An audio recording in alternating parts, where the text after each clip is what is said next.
Hello everyone, welcome to this SUPboarder video where I'm going to be looking at the Shark SUP range for 2025. Going to give you a full overview of this brand new range.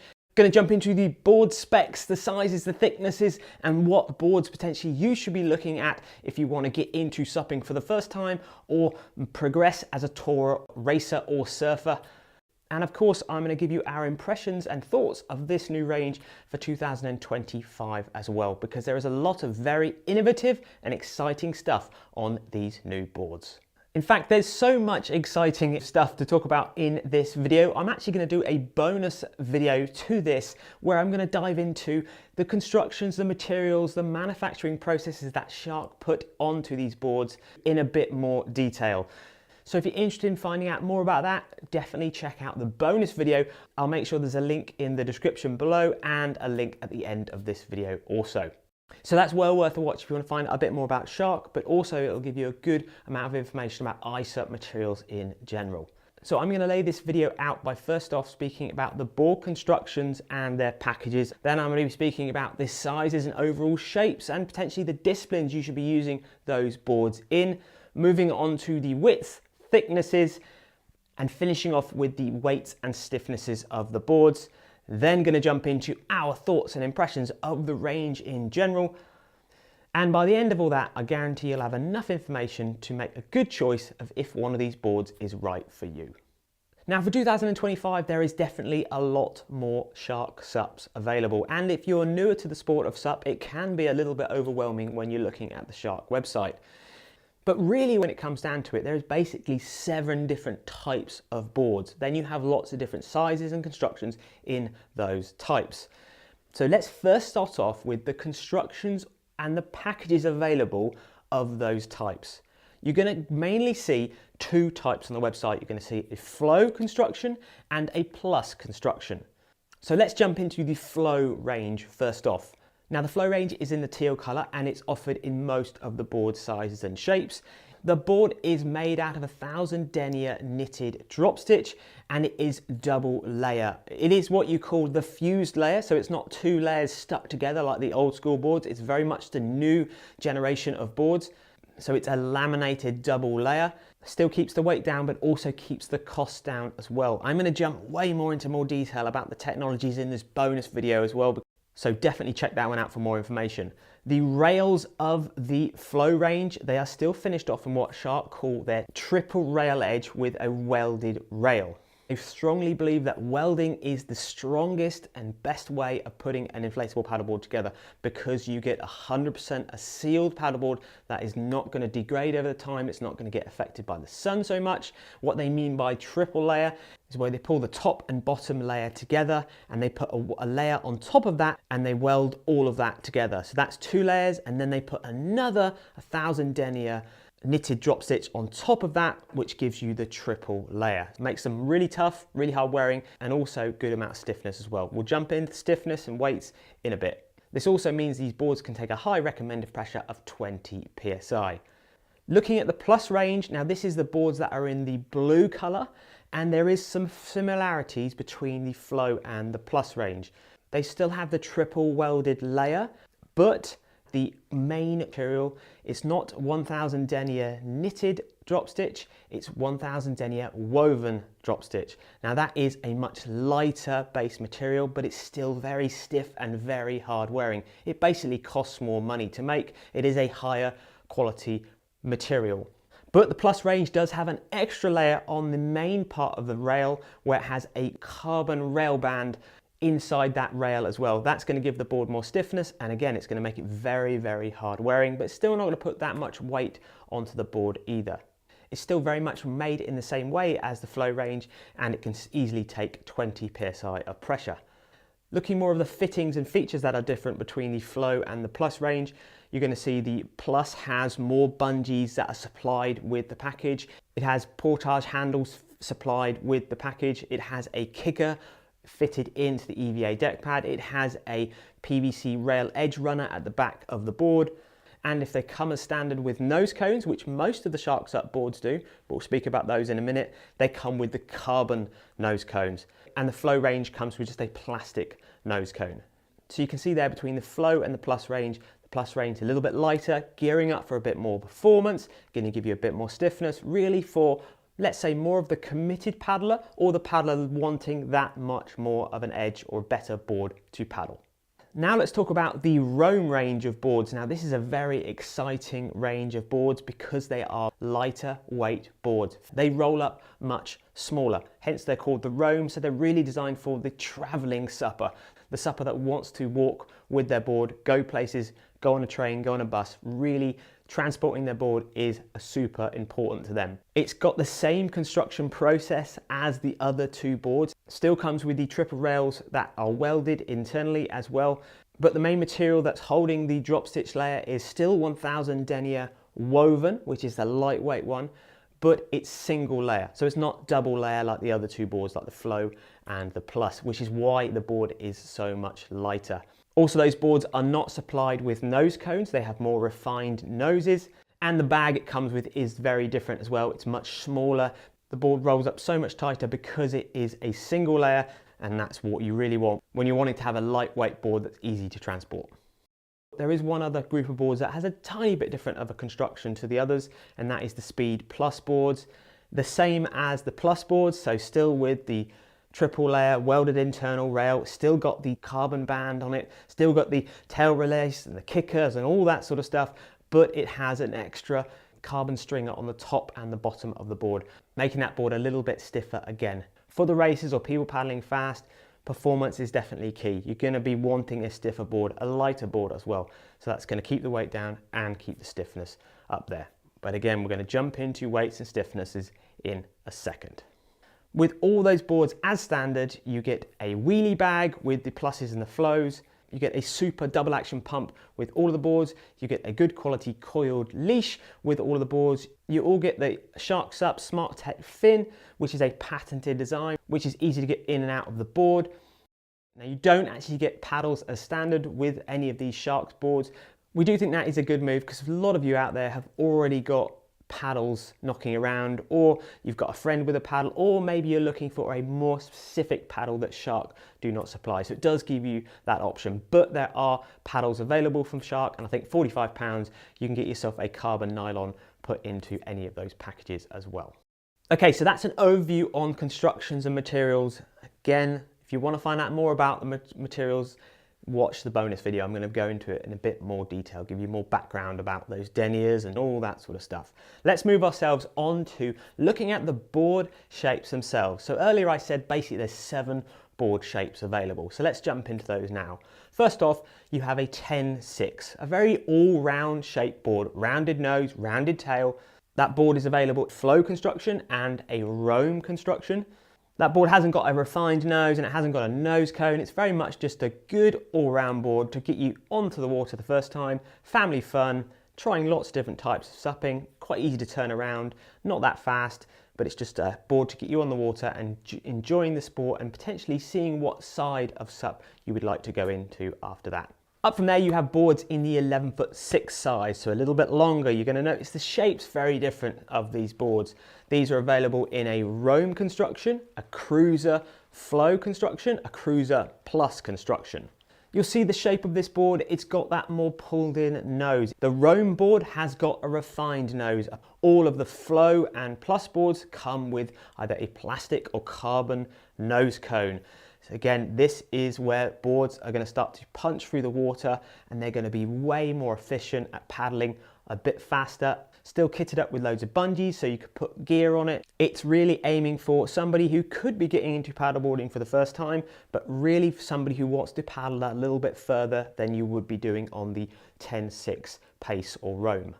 Up from there, you've got boards that are very similar to the outline shape of the 11'6", but they are 12'6". That little bit more waterline length is going to make the board faster to paddle and give it more glide. So it's gearing up to somebody who wants to paddle a little bit further, maybe a little bit faster. You can still put gear on the front and the back. You could still take a dry bag. You could paddle to the pub. You could do all of that fun stuff. It still could be a good stepping stone for maybe somebody getting into the sport if you looked at the wider base boards to give you a bit more stability. All come with nose cones, so really gearing up for paddling in lots more different water states. And you'll also see in that range, they offer that in a 14-foot size as well. just a little bit longer again, still in the flow in the plus range. And really 12.6 to 14 foot, it's all about how far and how fast you would like to travel. If you're looking to paddle faster, you really do want to move on to the 14 foot. Because after all, when it comes to an inflatable paddleboard, we aren't worried about storage. If you were looking for a hard composite board, a 12 foot 6 and a 14 foot, that's quite a big difference if you can store it. With inflatables, it really just comes down to how fast and how far you would like to paddle.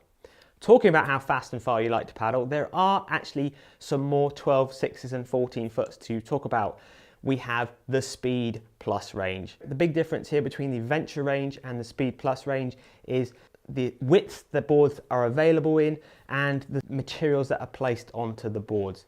The Speed Plus range is designed to go that much faster, hence why it's called Speed Plus. You could still use it for touring and cruising, no doubt. It would just be less effort to paddle that much further. Potentially it's going to be not as stable as the Venture, but you can still find them in the same widths. It really is to do more with the weight you're going to carry, the stiffness of the board, which we're going to jump into in a minute, and if you are wanting the ultimate speed.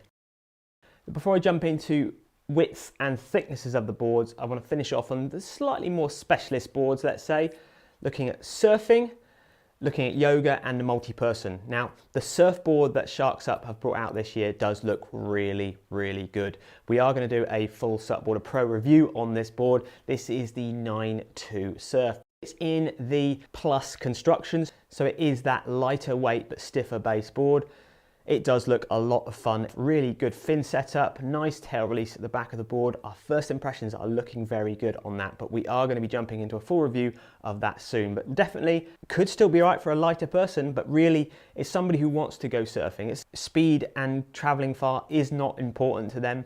It's going to be super easy to turn around on the flat, but it's really geared up to catching some waves. But look out for our review on SUPboarder Pro, where we're going to be using that board properly. Otherwise, yoga, it's a very popular discipline for a lot of you out there. Definitely more of a summer-based discipline for us in Europe. What you want for that is a nice, stable, wide board, nice and rounded up at the nose, sort of outline a bit like the Pace 10.6, but it's got a bit more width in general, nice and stable and easy to do your yoga maneuvers on. Also, looking at a stable board, multi-person boards, they are a lot of fun if you haven't been paddling with your friend, your daughter, your dog, the whole family. Multi-person boards are a great way of getting a lot of people into the water at the same time, and also give other people who aren't so confident on the water an experience of paddleboarding without being on their own. So if you're looking for that sort of thing, definitely check out the multi-person from SUP. The last thing I want to cover before I go into board widths and thicknesses is the Rockline shape of these boards. Now, Rockline is the curve of the board underneath. Now, SUP believe in having a zero Rockline, so basically flat, because the flatter the board is, the faster the board is going to travel on the water. The negative to having a flat Rockline is it does tend to hit the wave if it's choppy or windy in front of it. Now, SUP have counteracted that by having an amazing shaped nose cone, plastic or carbon, or even a refined nose if you haven't got a nose cone. And we do agree with them, it is a very good move. In general, most people are paddling on more flatter water conditions, and you are going to have a faster board to paddle. And if you do go in choppier waters, you have got that nose cone to penetrate the chop, and the chop can just ride straight over the board, still allowing you to paddle fast overall. So if you're new to paddleboarding, the big thing to take away from this is think about board lengths as glide and speed. The longer the board is, the faster the board is going to travel on the water.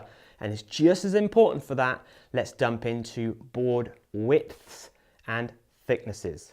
Now, SUP have always been fully engaged in board length equals performance, rider height equals board width, and rider weight equals board thickness. Now, we do agree with them on this. This is a great way to think about it. So if you're a taller person or a person that requires a board that's going to give you a bit more stability, you're going to be looking at a wider base board. A board that is 28 inches wide is going to be faster than a board that is 32 inches wide. The most common size for most people to start with is around 32 inches in width. Improver touring boards are sitting around 30 inches in width, and faster touring to race boards are sitting around 28 inches in width. That is definitely something to think about if you're wanting more stability, but also board thickness is an absolute key one, and Shark have always been speaking about board thicknesses and banging the drum, let's say, about how people need to be aware of different thicknesses of boards for different weights of riders. Now, we've done previous videos with Shark in the past about this, but basically the way you want to break this down nice and simply is Shark supply most of their boards in a 5 or 6 inch. If you are 85 kg and down, they would advise, and we would agree with them, that a 5-inch thick board will be absolutely fine. If you're 85 kg and up, they advise that a 6-inch board would be better. Obviously, there is a bit of wriggle room between 80 and 85 kg. If you're around that sort of weight limit, you're going to be deciding on maybe, are you going to be carrying more weight on your board? Are you looking to want to have the ultimate stiffness of the board? Because the thicker the board is, the stiffer the board will be. Definitely touring and racers of that weight will probably be looking towards more of the 6-inch thick board, but if you're definitely in the 70-75 kilo range and down, a 5-inch thick board is going to be much better for you, even if you're carrying a bit of extra weight as well. What you're going to feel on the water when you're paddling a 5 and 6-inch thick board is how close you are to the water. It sounds very obvious, but it does affect how you feel as a paddler. Definitely, if you're sub 85 kg and you're on a 5-inch thick board, you're going to feel closer to the water. You're not going to get affected by the wind so much, also the chop so much. It's actually going to be a little bit easier to paddle as well because you are lower down. If you were on a 6-inch thick board, you'd be higher out of the water. You'd feel a little bit more disconnected to the paddling experience. So therefore, if you were a heavier person, you'd sink that board down a little bit more, and that would equal out what potentially a lighter paddler would feel on a 5-inch thick board. Now let's talk about stiffnesses and weights. Now, knowing the stiffness of an SUP is really important because it's going to give you how efficient that board is going to paddle on the water. If you have a board that's paddling and bending like a banana, you're not going to get much energy going forward. It's all going down into the water and making waves as you're bouncing the board along. So cheap, horrible paddle boards do tend to do that. More expensive boards with better refinements, better materials and better construction processes are stiffer. But also it's equal to weight. You could put loads of material in a paddleboard and make it really, really stiff. But if it weighs a lot, it's going to be horrible to carry down to your paddle location, and generally it's not going to paddle as quick as it moves through the water as well. And the big one to remember, especially if you're new to SUP and you probably haven't thought about it, is a 5-inch thick paddleboard is going to be more bendy or have a larger deflection than a 6-inch inflatable paddleboard. If you had a 12-inch inflatable paddleboard, it would be even stiffer again, but it would be horrible to paddle, which is why most brands settle on 5 and 6 inches. So what we do with all the boards we use is we put them through a deflection test. And a deflection test is where we put a board on a gap of 1.5 meters apart, and we put a weight of 75 kilograms in the center of the board, and then we measure how much the board deflects. A really, really stiff inflatable paddleboard, I think the stiffest we've ever tested has been around 7 millimeters, and a pretty bendy board that I wouldn't recommend anybody buying is sitting around 22, 24 millimeters. So up on the screen there, you can see we have a large range of boards that we have tested. So we're looking at the Speed Pluses. Now this is in a 14-foot size. Again, the size for our test is slightly irrelevant because we are looking at a gap of 1.5 meters apart. You'll see the 6-inch thick board had a bend of 8 millimeters. And the 5-inch thick board had a deflectional bend of 14 millimeters. If we're looking at the equivalent board in the Plus range, you'll see that the 6-inch thick board dropped 9 millimeters and the 5-inch thick board dropped 15 millimeters. So there we go, there's a millimeter difference in the speed to the Plus, and that must be to do with the carbon stringer that's on top and bottom of the board. Then we had an 11.6 in the flow construction that we could test in 5 inches in thickness, and that was 15 millimeters. If we had to guess, I would probably say that the 6-inch, if we had one to test, would have been 9 millimeters. And we did a Roam test. Remember, that's a single skinned board, so it shouldn't be as stiff, but it's much lighter. In 11.6, in a 5 inches was 19 millimeters. But the real important one here is check out the weights of the boards. You can see the Roam there is super lightweight at 7.9 kg, and the heaviest board, but still not that heavy at all, is the 14-foot Speed in 6 inches thick. It's still under 11 kilograms. Now this is a massive jump down from last year's equivalent race boards from Shark. those boards are very light for the deflections. They could make a stiffer board, no doubt, but it will be heavier. It would have more material on it. I personally believe a light board is just as important as having a stiff board, and it is a compromise between those two factors. Now let's move on to give you an idea of prices. You can see up at the screen there, you've got a good range of prices. These are all no paddle prices. The Pace retails at £499 or €599. That is a good price point board. The Cruiser, whether you're looking at the Flow or the Plus, still under €800, and the Speed 14 foot is still sitting under £900 for a top end race board. So the differences in those prices, the reason they are different prices, it's to do with the material that's in the board. The Plus boards have got the tail runners, the kickers at the back, bungees, portage handles, that all comes as standard with those boards. But still, all of those boards are actually at very competitive prices. Now, I know if you're looking at a supermarket brand, you're like, well, that's £500 more expensive than a supermarket board. It is well worth £500 more than a supermarket board. I understand if it's out of your budget, it's out of your budget, but it is a much better board. It's a much better board for the environment and lots of other reasons, which actually I will jump into now. Shark are one of the brands that are doing more than just making paddleboards. They have a great collaboration with the Shark Trust. They work hand in hand with the Shark Trust, trying to promote people to be aware of sharks and promote the Shark Trust in general. They've been working with the Shark Trust for a few years now. We do think it's a great collab, and personally I love sharks, and I think it's a great thing that everybody should be aware of and how endangered they are in our seas at the moment. The packaging that it comes with the boards when you take them out of the bag is nice. There is very limited plastic in the packaging. They've got a lot of that fabric-based bags that you put your pump in. And SUP do come across as one of the brands that are very environmentally aware and trying to improve their products into the future. Shark do have a 3-year warranty as standard on their products. I know you won't get that with a lot of the cheap supermarket boards, or if they do offer it, will they actually stand by it?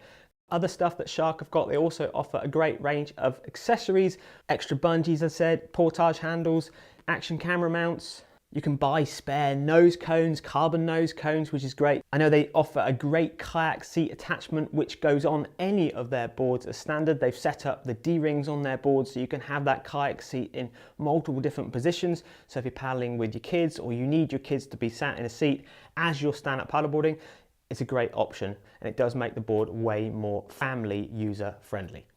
Okay, so that's a lot of information that you can find on the internet on their website. Now let's jump into our thoughts and impressions after using these boards. Now the biggest thing we're going to say straight away is Shark have stepped up their game from their previous year's boards. Now that doesn't mean that previous year's boards weren't any good. It just means they really have jumped up quite a bit since last year. The boards are so much lighter. The nose cones that they have supplied on most of these boards is an absolute game changer. Now, we did see a nose cone in the past, in fact, quite a few years now from Shark, but this is a removable nose cone. What a change this has done, because it's so much easier to roll up your board.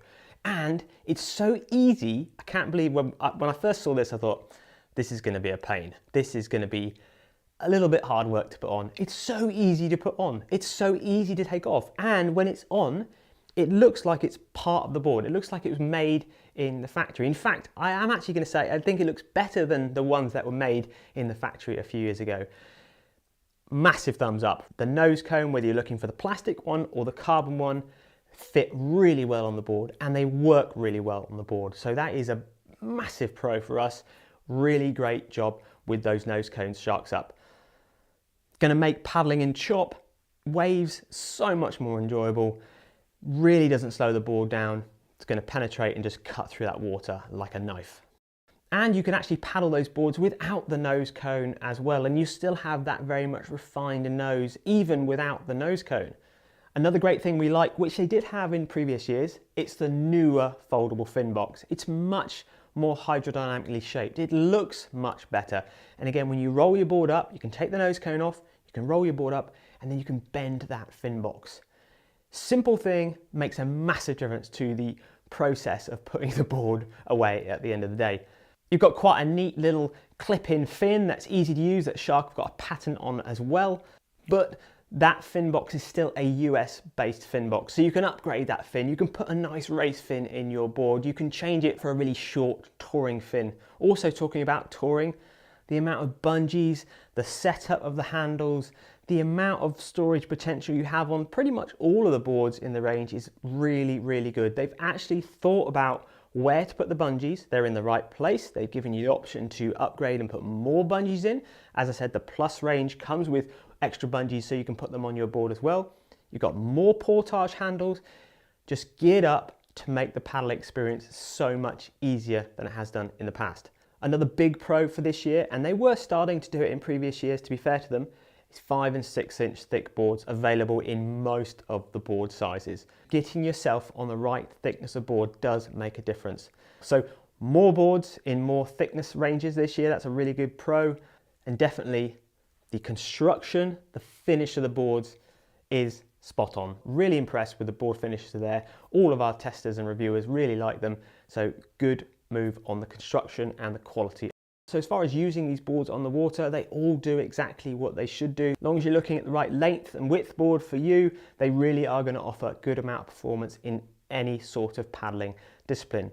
If we were going to highlight any negatives or observations for the range of boards and the boards that we've been paddling, we haven't got any massive standout ones, and maybe they're a little bit more personal to us. We don't personally like the look of the writing around the back of the boards. From our point of view, the fins that actually are supplied with the boards are, how can I say this, they're adequate, they're good, but because the boards, especially the Plus range, is so good, it does make the fin feel quite cheap. So actually, it's a funny one. Because the boards are so good, we almost feel that the fins could be better. But the thing is, you could upgrade that fin. You could put a US nice carbon fin if you wanted to in your top end Speed Plus or your Venture to make it even faster or just look a little bit nicer as well. And the last one that a few of the testers brought out is they really missed the names of the sharks along the rails of the boards. The boards used to be called after sharks, which was a little bit cool, and it was quite nice how it tied itself into sharks and the Shark Trust. They've dropped the names of the sharks on the side of the boards. They've still got the images of the sharks, which look really good, but we were sort of missing the fact that the sharks weren't there. It's a small little side note observation. It's not really a negative, but it's definitely something that kept them tied in to the sharks. So there we go, a bit of a big video there. I hope it's given you a lot of information on which of the shark boards is right for you and the different constructions, widths, thicknesses they're available in as well. Remember, there's going to be a bonus video you can check out as well, where I'm going to be driving into more information, materials, construction, and why Shark believe their boards are potentially the best boards out there to date that can easily rival other top SUP brands. We do believe SUP have put a lot of work into their boards in this 2025 range. They are a competitive price point, especially when you look at the materials and what's gone into these boards. If you're looking to improve as a paddler, paddle faster as a paddler, or even just getting your first quality stand-up paddleboard, then SUP are definitely a brand you could look at. My name's Ruben, thank you very much, and I'll see you on another SUPboarder video soon.